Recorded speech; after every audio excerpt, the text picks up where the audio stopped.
Welcome to what is being referred to as Reflections from Pharmacy Leaders Advancing the Profession. It's my pleasure to welcome with us Dr. Michael Hogue, who is currently Dean of Pharmacy at Loma Linda University and is also the current president of APHA. Dr. Hogue has served in various roles as a faculty and administrator at Sanford University in Birmingham. And he's recognized as an expert in the area of immunization practices. So it's my pleasure to welcome Dr. Hogue.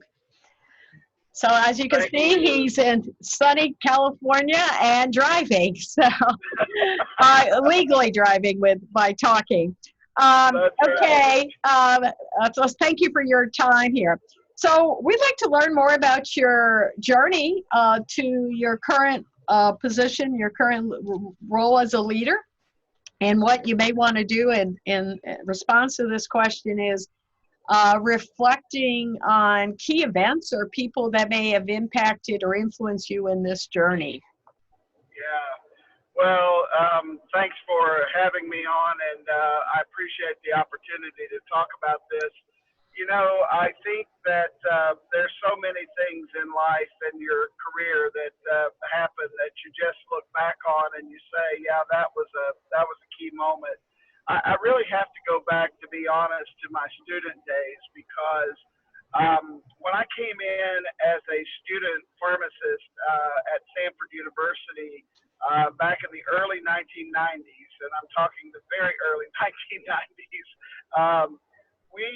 I had only one idea of what a pharmacist could do, and that idea was based upon the fact that I grew up in a very small rural farm town in southern Illinois, and in that little town, basically we had a small corner drugstore that had a soda fountain, and after I would finish basketball practice as a kid growing up, I'd go into that soda fountain and get a homemade cherry Coca-Cola.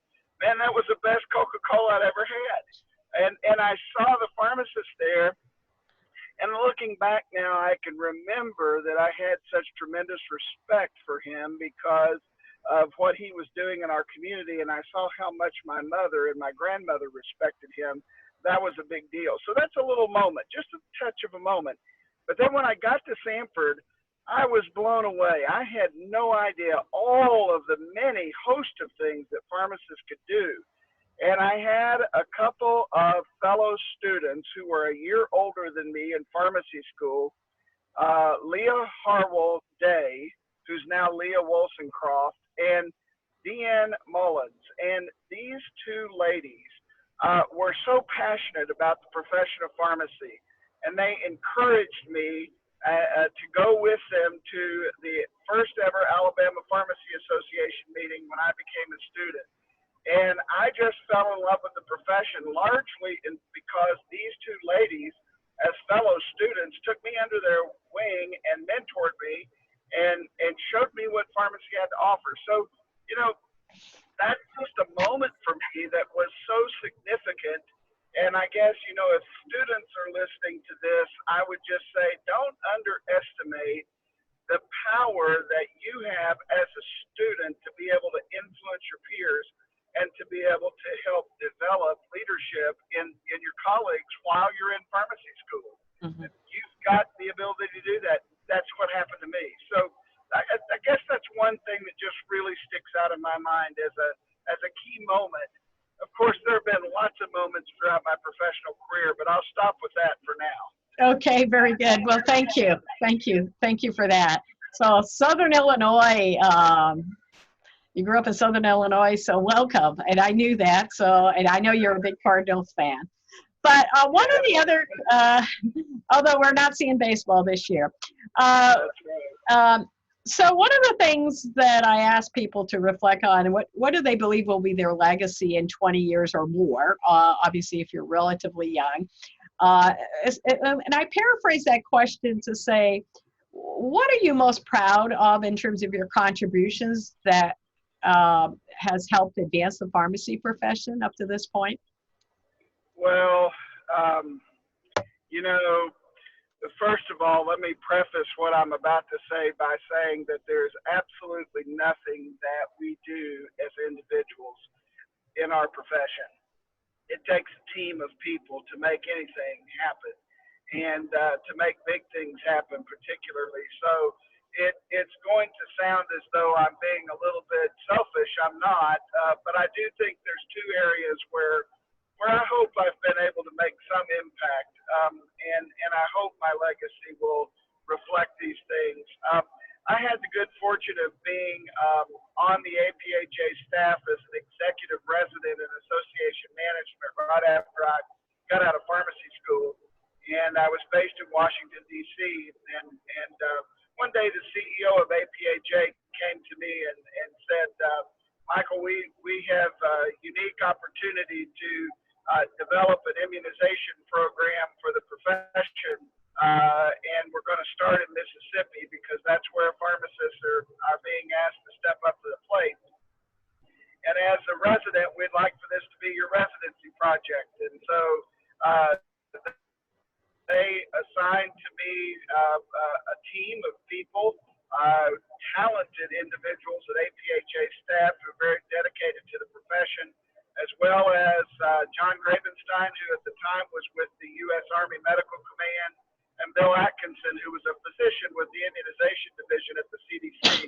And they gave me the opportunity to help work with these folks to develop what became pharmacy-based immunization delivery and national certificate program for pharmacists, as well as the national push to change state laws to allow pharmacists to immunize.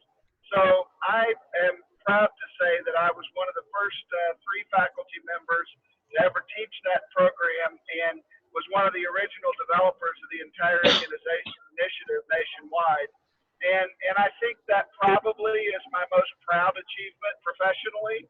I've been involved with that for my entire career. I currently serve on the CDC's ACIP work group on COVID-19 vaccine. So I continue to be very involved with immunization initiatives, and it's really exciting to be the only pharmacist that's working on the COVID-19 vaccine recommendations with CDC. So that's kind of cool too. The other big achievement I feel like I've had in my career is back when the Medicare Medicare Modernization Act was passed and the term medication therapy management was created by an act of Congress. There was no definition of what medication therapy management was. And I had the good fortune of serving on a team of about a dozen or so folks across the profession, professional consensus conference, to create the definition, the initial definition of medication therapy management.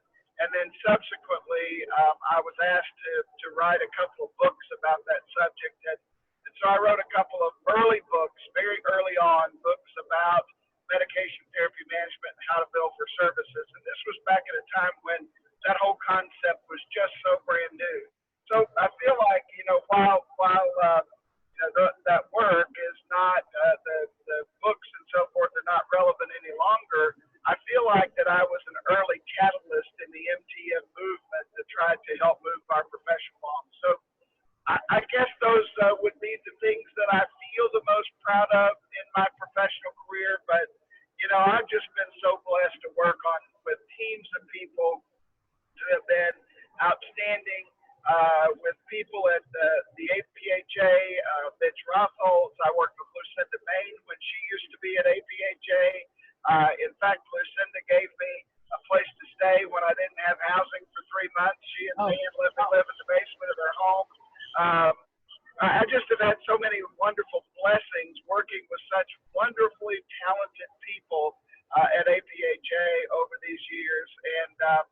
And so I credit a large part of my legacy and my success to having been professionally involved with APHA, AACP, my state pharmacy associations, NCPA, and others. Very good. Thank you. Thank you. Thank you very much for that. Oh, I'm echoing now. So advice for students on their professional journey. I assume you have lots of advice to share with us in terms of how students can develop as leaders. And you alluded to some of the things by your journey, by reflecting on your journey, but other advice. Well, sure. Well, one thing I would say that is so critical is to find a mentor. I mean, when we're starting out in the profession,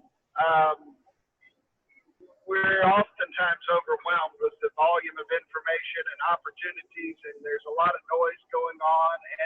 And we all got into this profession for some reason. There's a heartbeat. There's something down deep inside of us that drew us to the profession of pharmacy. And chances are there's somebody that's walked the road that you're walking. That's called a mentor. And you've got to seek out mentors. I think a lot of times we are in a society where we just feel like, whatever we need is just going to come our way. And sometimes that does happen. But my experience has been is that when you really want to grow in an area and you really want to connect, you have to be proactive. You can't just sit around and wait for things to happen. So, take a proactive approach to finding mentors that have achieved or accomplished what it is you want to accomplish in your profession. Buy them a cup of coffee and, ask if you can take them to breakfast or lunch and buy their lunch or breakfast and just spend a couple hours with them. If you don't mind, I'll just tell a quick story about that. I had the good fortune when I was a student to get to meet a man named Clayton McWhirter.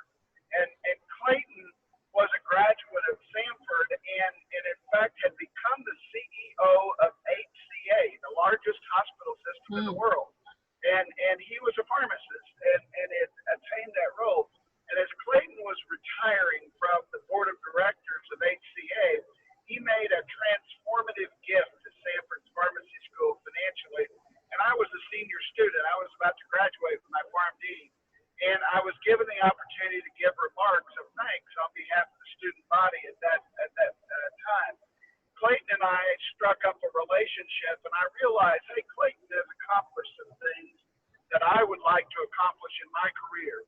So over time, I began calling Clayton with his permission. And toward the end of his life, in the last 5-10 years of his life, I would drive to Nashville, Tennessee every 6 months, and Clayton would spend a half a day with me, mentoring me. He never charged me a dime for it. He did it because he enjoyed it. We became great friends, but he gave me some of the best mentorship and advice that I've ever had in my career. But I pursued him actively to be able to get that advice. And even today, I still look for people who I can learn from, and I try to do that. So I really think that's the most important thing the students need to do is find mentors, pursue them, and get, try to develop those relationships and find out how they got from where they were to where they are today, because that's really what we want to do is move forward. Wonderful. That's great words. And then the final question has to do this is a history course in pharmacy leadership, but when we study the decade of the 2020s, one of the major event in that decade will be probably COVID-19 pandemic. Like other events in history, events that happen outside the world shapes our profession. Maybe comment how you see COVID-19 pandemic being a shaping turning point for our profession as well. Well, that's a great question, and it's funny because I get this question pretty frequently now as the president of APHA. I think that COVID-19, when we look back in history, this pandemic will have been a real turning point for the profession of pharmacy. We've been fighting for years and years for practice autonomy, for authority to manage patients' drug therapies independently, to be able to bill for those services with private insurers and public alike, to be able to have authority to practice at the top of our training. And I think what's happened during the pandemic is that consumers, policymakers, other healthcare professionals have been able to see pharmacies light shine. They've been able to see pharmacists step up and really do amazing things in local communities. And as our system is strained and stretched in ways that it's never been strained and stretched before, the availability of pharmacies in local communities has really been a godsend, I think, to society in general. And people are starting to recognize that. And as you know, we've seen a lot of governors start to make executive actions to expand the authority of pharmacists, and some legislatures are passing state laws to change practice scope for pharmacists, and all those things are very positive. We're even seeing some positive things happen in the U.S. Congress, believe it or not. That's almost impossible to believe, but it is true. And so, yeah, I think there's some really good things that are happening. Now, I will say a lot of this is going to be really dependent upon whether or not pharmacies can still stay viable in local communities and how pharmacists engage in local communities.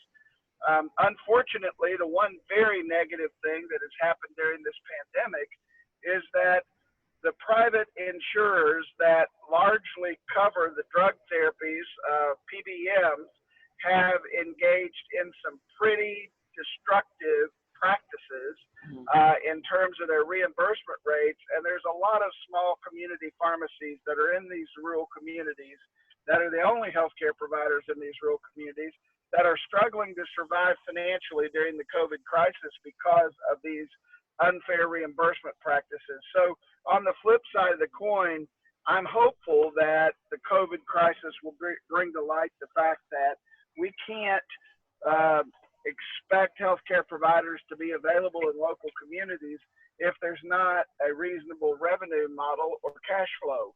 And so it's critical that we solve that problem. I'm prayerful that as people listen to this podcast 5 years from now, they can look back and say, well, you know, those folks solved that problem, and thank God they did, because now pharmacists are still available. I really hope that's what they can say. I'm an optimist, and so I'm going to believe that we're going to be able to solve this problem.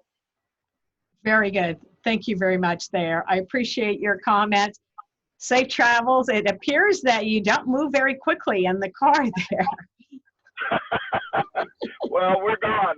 I've actually made it all the way to work. All right. Wonderful.